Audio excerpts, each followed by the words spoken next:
Hey guys, what's going on? My name's Lars, but you may know of me as Verbal1781 because that's my Xbox Live gamer tag. Wait, hold on. I'm not Mike, I'm not Onslaught, I'm Verbal.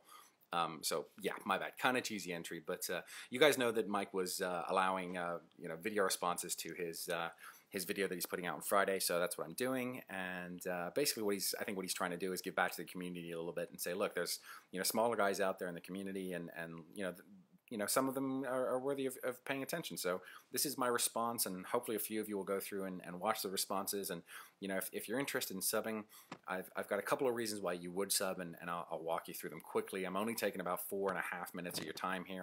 I appreciate that time is money, and you got better things to do, and you're there to watch Mike's stuff. Hey, I know the feeling. I see Mike in my inbox, and Onslaught comes up, and whatever it is, I'm clicking. Even if it's Halo, I'm watching it, and I'm loving his content. So why you should sub to me. So I try and do the same type of thing that T-Mart and Onslaught do with the whole editing. I'm nowhere near as good at them at it. I love editing, but I've got a lot to learn, and it's kind of fun, but I'll get there with it. I'm kind of sort of pretty much with everyone else a little bit done with Modern Warfare, and looking forward to bringing that editing to Black Ops. So in the meantime, one of the big draws that I've got is I'm a little different than most guys. I'm 31 years old, so I'm an older gamer. I was born in Hawaii, and my mom's Swedish and my dad's American, but you may have noticed a funny little accent going on. I was brought up in England, so I spent 20-odd years of my life in England, and I now live in New York City doing advertising. So one of the things that I bring is quite a unique life story, and I have quite a few different stories to tell from a weird little life. My parents are flight attendants, so I've traveled quite extensively around the world as well. So if you're going to give me a little bit of time, go check out my 16th birthday story. That's one of the ones the guy seems to like the most. And if you watch that and don't want to subscribe to me, then I totally understand. I'm definitely not for you, but I think you're gonna enjoy it. I usually don't disappoint, so I hope you guys take the time to check out. Anyway, I thought I'd give you a little taste of one of my stories. I was in Denver. I was still living in New York, but living in London, but I was visiting family in Denver, and a buddy of mine was in San Diego, and he had business and stuff to do in Tijuana. So I went down to visit him, and I get down to the San Diego airport, and you get off there, and there's a bus that takes you to the sort of central train and transit area, the hub down there. And I get off there at the tram area, and this cop comes up to me, and he's like, I'm come from Denver. It's freezing cold. It's beginning of December time. And he's like, you okay there, son? Because I definitely look lost. And I'm like, yeah, I'm just trying to get myself over to Tijuana tonight. And he's like, it's like 9 o'clock at night. It's nearly dark.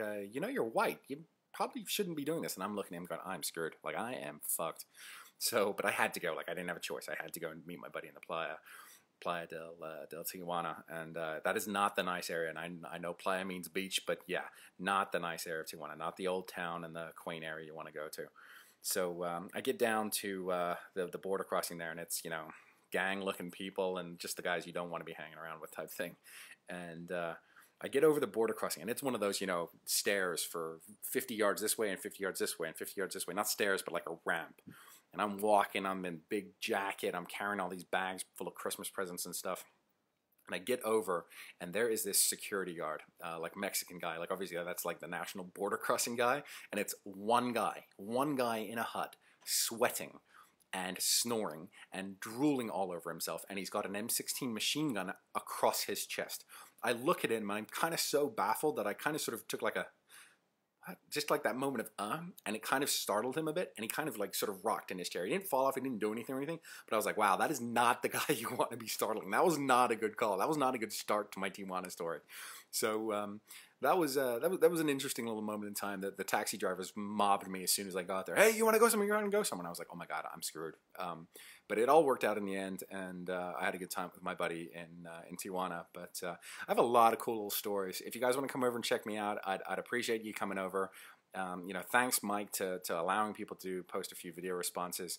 And, to Mike, Onslaught, keep up the good work. I love seeing your stuff. Take it easy, guys. Talk to you soon.